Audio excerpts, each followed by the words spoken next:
Hello, I'm Rachel Ginis from Lilypad Homes. I started Lilypad Homes to empower people to live more comfortably in their home. I feel like homes are taken for granted. We think of them as stagnant places, and yet our needs in our home change about every 10 years. So I created Lilypad Homes to help people manage their greatest, most precious asset, their home, and in so doing, look for opportunities to optimize the value, comfort, and enjoyment of your home. Now, that may mean redoing a bathroom or a kitchen, or it may mean more curb appeal.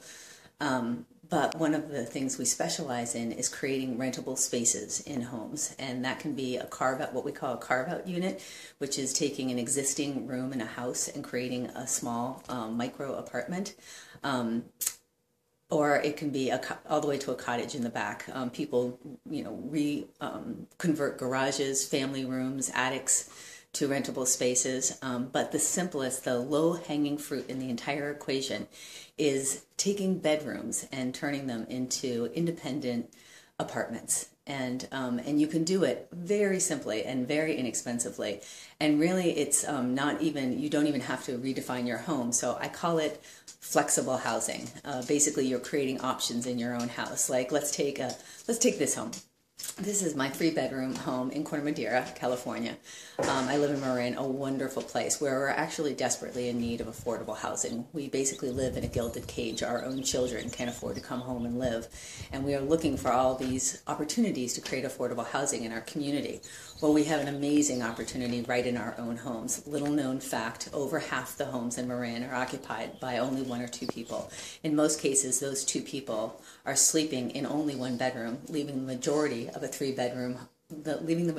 bedrooms in a 3-bedroom home either empty or under occupied. And so by carving out one of those one of those bedrooms in a home, you can easily put in a wet bar and make a lovely little micro or efficiency apartment that somebody can live in quite happily. In the case of me, I became a single mom, and I had a 3-bedroom home in Marin, and which on a designer salary could not afford to keep on my own. So I took the master bedroom and I created a lovely little living space, a lovely apartment that I've rented out for the last 12, 13 years. And very happily, people have been so happy in there. And so when it came to my own time, my daughter went off to college. I'm an empty nester. And I wanted to think about, again, staying in my home, but I did not need all of this space. So I decided to create the prototype for what I call, they're Lilypads, Lilypad Homes, little micro apartments. And we're trying to create a special model ordinance to make these what we call junior units, or flexible units, easily permitted. They're different from other accessory dwelling units, second units, because they basically do not redefine homes. It's not a growth model. We're not adding density. What is required for the person who lives in that room is already accounted for in the original permit of this house, whether that's parking or water use or energy. It's already in the footprint of this house. So by simply adding a wet bar, which you're allowed to do in any normal family room, home office, master bedroom, something you would expect to see in an affluent community like Marin, you can create a small apartment. So I decided to switch my model, and instead of having somebody renting out my master bedroom as a micro apartment, I am actually moving into the micro apartment myself. I cannot tell you how excited I am about this. It is so nice to be moving into a small space, and it has been appointed so well that 230 square feet feels grand. That's all I can say. And it's just been such an interesting process to downsize into this small space. Anyway, so I'm renting out the rest of my house, furnished to a lovely young couple who's just moving back after spending 3 years in Japan, and just getting started, and would love to live in Marin. And who wouldn't? Marin is a wonderful, wonderful place to be. And so I'm just so excited about creating the opportunity for more young people, old people, people who work in our community to live here and share the space in existing homes. We basically have a society that's moving towards individuals, and we need to repurpose the existing housing stock, the existing homes, to house this new community, new society. And it just creates wonderful opportunities for multi-generational living, diverse communities, and people, you get to hand pick your neighbors. I mean, it creates such lovely community. And I just don't know any business owner, any homeowner who wouldn't love the extra income. The rental market is dynamic and diverse.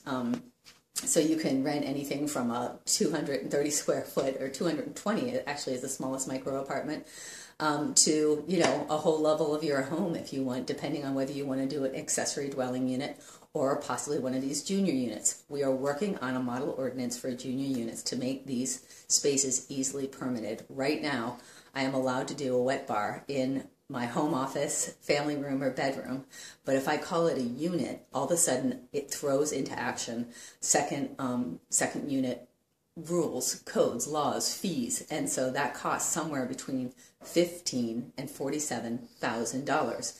So I can put a wet bar in my master bedroom for just a simple permit right now, but as soon as I call it a unit, it costs $15,000 to $47,000, and that is because it's accounting for energy, water, school, road use, and all of these things, which I completely understand when it comes to true second units, accessory dwelling units. But like I said, I'm not redefining my home. It is not a growth model. There's still a door through. All I'm doing is basically creating a glorified room rental where I'm like letting somebody rent out the rest of my house and deciding to close the bedroom door and lock it. So anyway, so hopefully the public will be very excited about this. It is an enormous opportunity for us to own our housing future. These small units count as affordable housing units to fill our RENA numbers. So we can fill our requirements for affordable housing that are brought down from housing and community development at the state level. So it allows us to optimize the space in our homes, create income from homeowners, allow people who participate and work in our community to live in our community. It allows older people to have helpers possibly living in their house, or young families with kids to have caretakers living in their house. It allows us to house our children and our parents, allowing them a sense of privacy. It's just a wonderful model for everybody involved. There simply is no downside. So we are going to go on a short tour.